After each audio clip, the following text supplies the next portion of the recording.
सच सवेरा में ब्रेक के बाद एक मरतबा फिर से आपको कहेंगे खुश आमदीद। हम गुफ्तगू कर रहे हैं आज के दूसरे टॉपिक के हवाले से नमूद नुमाइश से किस तरह से अपने आप को रोक सकते हैं, अपने इर्द गिर्द के लोगों को रोक सकते हैं, और इसके साथ साथ दीन इस्लाम की रोशनी में जानने की कोशिश करें कि इसराफ से क्यों मना किया गया है और इस बात की कितनी अहमियत है कि हम नमूद नुमाइश से परहेज़ रखें या इससे दूर रहें ताकि हमारा माशरा जो है वो एक बेहतरीन माशरे के तौर पर सामने आ सके और हमारा मुल्क भी तरक्की कर सके। खानम सईदा सहरज़ादी साहिबा से मेरी गुजारिश कि वो हमें दीन इस्लाम की रोशनी में बताएं कि क्यों इसराफ से मना किया गया है और नमूद नुमाइश के हवाले से भी पाबंद रहने की तलकीन मिलती है।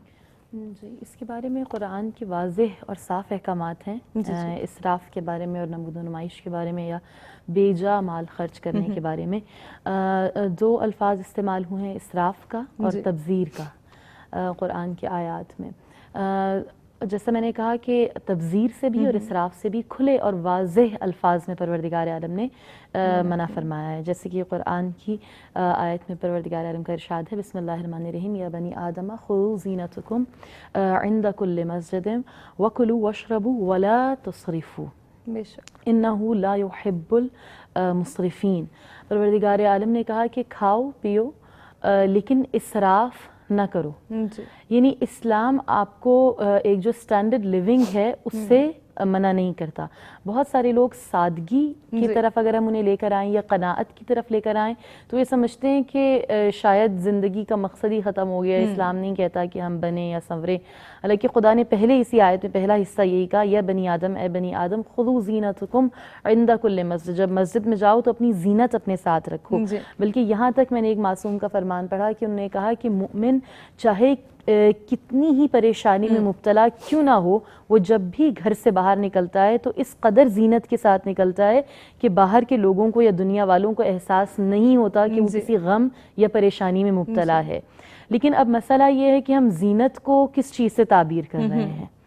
यानी ज़ीनत ये कि एक आपकी एक ऐसी पर्सनालिटी हो या इस तरह से आपकी शख्सियत हो कि जो स्टैंडर्ड्स के मुताबिक हो, जो ना आपको एतदाल में हो, ना आपको बहुत ज़्यादा एग्जैजरेशन की तरफ लेकर जाए, आप एक्स्ट्रा वेगेंट हो जाएं, ज़्यादा खर्च करने वाले हो जाएं, और ना ही ऐसा हो कि इतना ज़्यादा बखील हो कि खुदा ने आपको दिया हुआ है तो ना तो वो किसी के काम आ रहा है, यहाँ तक कि वो आपके अपने काम नहीं आ रहा, आप अपनी ज़ात पर नहीं लगा रहे।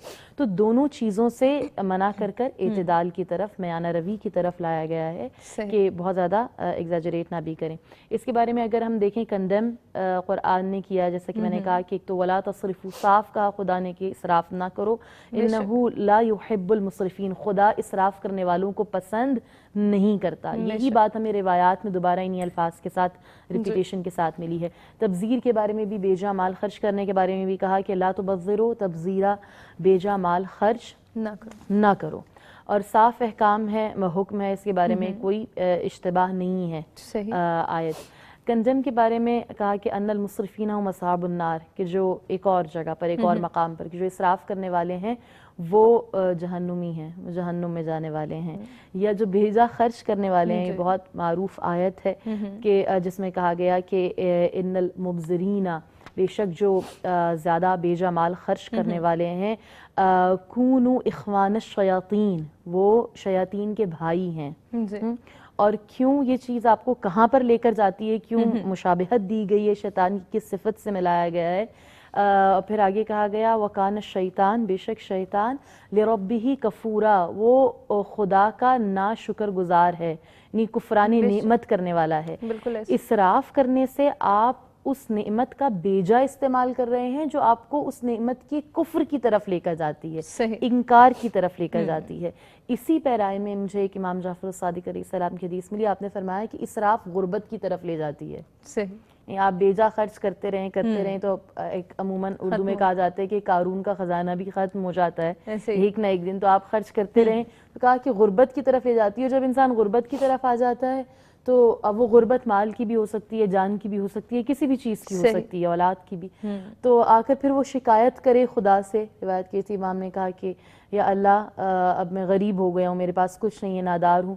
तो खुदा फिर उस शख्स को जवाब देता है क्या मैंने तुम्हें हुक्म नहीं दिया था कि एतदाल में रहो, मुतदिल रहो, मयाना रवी की तरफ आओ, बेजा खर्च ना करो। और फिर इस तरह से भी कंडेम में आए नमूद व नुमाइश के बारे में जो एग्जैक्ट हमें एक हदीस جی جی رسول اللہ صلی اللہ علیہ وآلہ وسلم سے ملتی ہے کہ آپ نے فرمایا کہ جو شخص نمود و نمائش کے لیے گھر کو تعمیر کرے تو حشر کے دن خدا ایک ایسی 7 منزلہ عمارت تعمیر کرے گا کہ جو اس کے گلے میں ڈال دی جائے گی.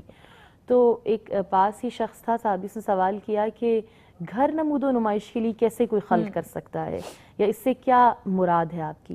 تو آپ صلی اللہ علیہ وآلہ وسلم نے فرمایا کہ اس سے مراد یہ ہے کہ کوئی شخص اپنے دوسرے مسلمان بھائیوں پر برتری حاصل کرنے کے لیے یا دکھانے کے لیے ان کو ایک ایسا گھر تعمیر کرے کہ جو اس کی ضروریات سے بالاتر ہے.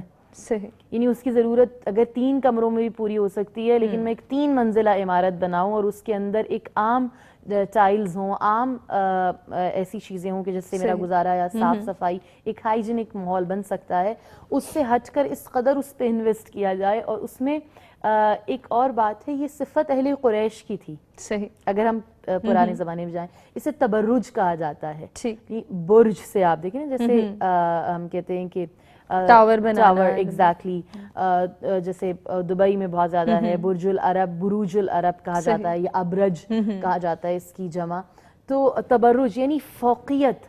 ایک جو زیادہ بہتر طور سے بتائیں گی کہ انفیریورٹی کمپلیکس سے زیادہ نقصان دہ انسان کے لیے سپیریورٹی کمپلیکس ہے. ایگزیکٹلی ایسے ہی. اور ہم دیکھتے ہیں کہ ہم بچوں میں یہی چیز جو انکلکیٹ کر رہے ہیں ان کی گرومنگ میں، کہ وہ احساس کمتری سے زیادہ احساس برتری، انہوں نے بچپن سے سکھایا ہی ہم یہ جا رہا ہے کہ تمہارا وہ فرینڈ ہے فلاں، اس نے اتنے مارکس ہیں، اس سے زیادہ لینے ہیں. صحیح. تم نے یہاں سٹینڈ نہیں کرنا. تو اس کے پاس اگر ہم بڑا بھی ہو رہا ہے، جاب ہے اس کے پاس، یہ فلاں کزن کے پاس، اس کے پاس دیکھو یہ ہے، تم نے بچپن سے سکھایا جا رہا ہوتا ہے نا کہ یہ ہمارا بچہ، اس کے اندر یہ کوالٹیز ہیں، یہ کسی کے جیسا نہیں ہے، یہ یونیک ہے، یہ سب سے بہتر ہے. جب ہم خود سے یہ بات کر رہے ہیں تو بچے نے تو خود یہ سیکھ لیا کہ میں تو سب سے بہتر ہوں، میرے سے آگے تو کوئی جا ہی نہیں سکتا. بالکل. اور سوشلی میں اس بات کو، جب آپ کی ڈسکشن ہو رہی تھی، میرے ذہن میں آیا کہ جو سوشل میڈیا ہے، نمود و نمائش کا ایک بہترین ذریعہ یا ایک پلیٹ فارم ہمارے جو سوشل میڈیا ہے وہ بن چکا ہے، خاص طور پہ فیس بک. اور اس سے اصل میں یہ ہوتا ہے کہ اس کا اگر بہت بڑا نقصان دیکھیں، وہ لوگ کہ جو کسی انزائٹی یا ڈپریشن سے گزر رہے ہوتے ہیں اپنی زندگی میں، ان پر بہت برا اثر مرتب ہوتا ہے. مثال کے طور پر بہت سی لڑکیاں ہیں، لوگ ہیں، خواتین خاص طور پر، ریلیشن شپ گولز. آپ اپنا ریلیشن شپ آپ اپنے آپ تک محدود رکھیں، اپنے اسپاؤس تک رکھیں. آپ اس طرح سے کہ جن لوگوں کے حالات اس وقت ازدواجی صحیح نہیں جا رہے ہوتے تو وہ اور زیادہ کمپلیکس میں مبتلا ہو جاتے ہیں. اور ظاہری سی بات ہے، اس سے تھوڑی دیر پہلے ٹوٹے ہوئے برتن تو کوئی پوسٹ نہیں کرے گا، یا اپنے لڑائی جھگڑے یا وہ تمام تر معاملات اچھی ہی چیز کو پوسٹ کیا جائے گا. لیکن اس چیز کا خیال رکھتے ہوئے کہ کچھ لوگ ایسے بھی ہو سکتے ہیں کہ جن کا تعلقات ناخوشگوار ہیں، یا اگر آپ کے ڈریسز ہیں آپ اسی کو دیکھ لیں، کلیکشنز کو دیکھ لیں، باقاعدہ لوگ اسے پوسٹ کر رہے ہوتے ہیں. لیکن آپ کی ذہنی کیفیت کیا ہے، اصل معنی یہ ہے. امام متقیان نے فرمایا، مولا کائنات نے، کہ اپنی روح پر توجہ دو. بالکل. ہم دنیا پر دیتے، آپ نے فرمایا دنیا جو یہاں پر رہ جائے گی، جو ختم ہو جانے والی ہے، یہ روح ہے کہ جس کو خدا کے پاس جانا ہے، جسے خدا سے ملحق ہونا ہے. تو اسے خوبصورت بناؤ. اور زینت کی طرف، یعنی اپنی زینت، خواتین کے لیے حیا و عفت کو، چاستٹی، ماڈسٹی کو قرار دیا گیا، اور مردوں کے لیے قرار دیا گیا کہ موت ان کے لیے زینت ہے. یعنی وہ مرد کہ جو ہر وقت موت کو یاد رکھے، وہ مومنیت کی طرف یا ایمان کی طرف. بالکل. اسی حوالے سے مزید بھی گفتگو کے سلسلے کو آگے بڑھائیں گے. ہم بریک کے جانے بڑھیں، بریک سے واپس آتے کنٹینیو کریں گے.